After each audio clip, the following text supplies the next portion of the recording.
locked out of housing market, corporate America screwed you. So these messages are coming left and right? What should I be doing? And I think, Rob, let's go with the one of employees are taking pay cuts in huge numbers. Let me read this to you and kind of go through it, because these are, when you're seeing a market, Facebook's claiming they're going to let go of 20% from 78,000 to losing, 15,800 people. These are $370,000 a year jobs, high-paying jobs. Where's that job going to? Is this the conversations of Claude? Hey, we can do the job of this many people. I don't need to hire this many people anymore. And, Jack Dorsey's tweet of 6 weeks ago, he just opened up and said, this is what I'm going through. What do you want me to do? It's AI developers. Yes, AI developers. Now you got developers that are coming in that are as good of a developer. You may be a full stack, but a lot of them behind closed doors are just kind of using Claude and others to help them do. They're using different language learning models, so they're not even doing what they learn how to do. They're relying on it because they don't even know they're replacing themselves sometimes on the way they're working. It's a very interesting climate right now, but let me read the story to you, and I'm going to come to you guys. So employees taking pay cuts in huge numbers. What is this? Yesterday when we were going through the story, Humberto kept saying, can we please not talk about the story? And I said, look, you brought the story up, so we got to talk about it. So since losing his job in 2023, Scott has applied to 1,600 jobs, completed 78 interviews, and depleted his savings just to stay afloat. This guy reminds me of the Jubilee guy, but they're different guys.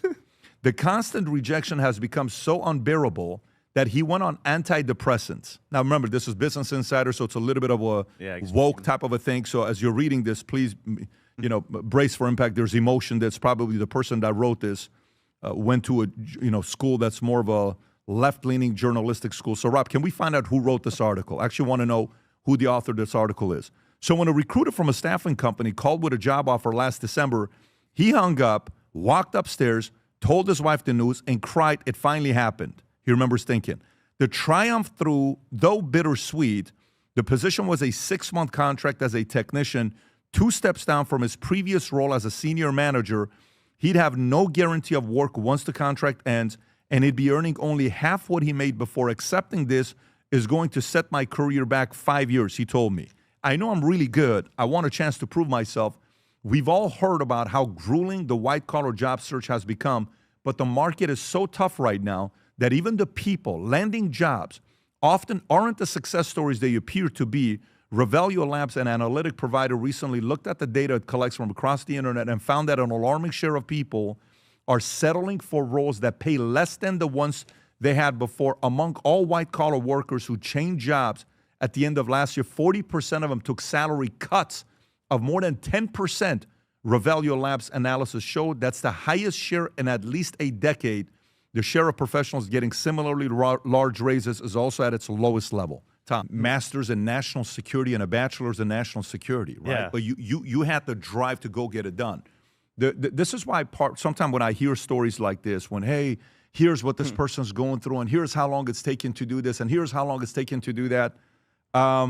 If the people that are in this mindset that you can't go get, sometimes you have to go and see what the market wants to pay you today. Sometimes your market price changes. Some people come in and are like, let me tell you, do you know I used to be with CNN or Fox or MSNBC, and I'm going to start a podcast, and I want you to pay me $10 million, 5-year contract. Well, first of all, have you ever done a podcast? No. You think your fame is going to translate from CNN to just start a podcast? Didn't Jake Tapper just recently on CNN, was he doing a show, and they're trying to do it on the podcast set because CNN is starting to realize what's going on? This is him actually doing this is really his new set. Wow. And Rob, this isn't a podcast, right? No, this is actual CNN, cable TV. Can you play this for the first 30 seconds? So you're probably wondering what's going on, why we're in my office for the first hour of the lead today. So it's an experiment. This is my actual desk where I do my actual work, not the desk in the studio. And we thought we would bring you into the space where me and my team do our actual journalism and plan the show every day. So here we are giving it a shot. You might also be wondering about the decor, the posters and the kerchiefs and such on my wall. Well, the theme is these are all losing presidential campaigns. And this hobby started 26 years ago after I covered my very first presidential campaign in the year 2000. You can pause it. So, a lot of times people are like, well, I'm going to go from there to this. And then you look at ranking for some podcasts, you're like, how is that guy beating that guy? How are amateurs beating professionals? The market is going to tell you exactly how they feel. Like, I'll give you an idea. Yesterday, we were having a conversation. I think Justin's in the room. Could have been yesterday, could have been 2 days ago. Justin remembered this. And the conversation was, hey, what do we want to do with the chat? I said, what do you mean? He said, man, the chat says this, the chat says that, the chat says this. What do we do with the checks? I know Tom reads every one of the chats that comes out, right? He's going through it right now as we speak. No, I'm not. I So do not look what at do you chats. do with the chat, right? What do you look at the chat? Why don't we shut down the chat? Why? Man, that's brutal sometimes. I said, no. You sure? Absolutely. Why not? Let them rip. Why? That's the difference between mainstream media and the independent podcasters. Mm-hmm. You and I cannot watch, the news on TV and see what listeners are actually saying. You just have to accept the fact that that's what the messaging is. Then you read the commentary. And then, by the way, I'll go and I'll look at Instagram or X or YouTube and I'll see comment sections. And this is the part that's a very important skill set that people have to pick up nowadays. So yesterday there was a post made and I watched the video and I went down and I looked at the first account I clicked on. Follows 3,000 people, has 0 followers. Follows 992 people, has 17 followers. So I said, you're a bot, you're a bot, you're a bot. This is real. You're a bot, you're a bot, you're a bot, you're a bot, you're a bot. This is real. That effort has to be on you. And on top of that, here's the other part that's happening right now, which is a beautiful thing because, you have to know propaganda. Like, this is the greatest season to be in a propaganda business. If you're an enemy, if you want to divide a nation, if you want to divide a political party, if you want to divide a family, if you want to divide a team, if you want to divide a state, if you want to divide anything today, the greatest propaganda weapon ever has been handed to you that even the amateur, the guy that wrote the book Propaganda, will look at it and say, my God, we can really destroy some great states today because of the propaganda tool that we have, right? And you'll see all these videos of, I remember one time one guy says, Pat, one of our clients was a previous presidential candidate that got up to 19%. I won't say his name. He said, he was one of our big clients. I said, what do you mean he was one of our big clients? He says, come in the room. I go into the room. I'm not even kidding with you. Thousands of phones who are all sending tweets, who are all sending comments, who are all, I said, so what do? He says, we can take anybody and make the market believe they are trending more than anything else. And the back end, like where the internet is coming from, they're able to link it to different places so it doesn't show like it's all from one location coming. So it doesn't even trigger an X or a Facebook or the old Twitter or YouTube to be able to read this. Guess what the market's going to say? We want the chat. We leave the chat. A lot of people don't like to do it. I love it. I love for the market to go through it and filter each other out because you got to be almost what's the word, Tom? You got to be almost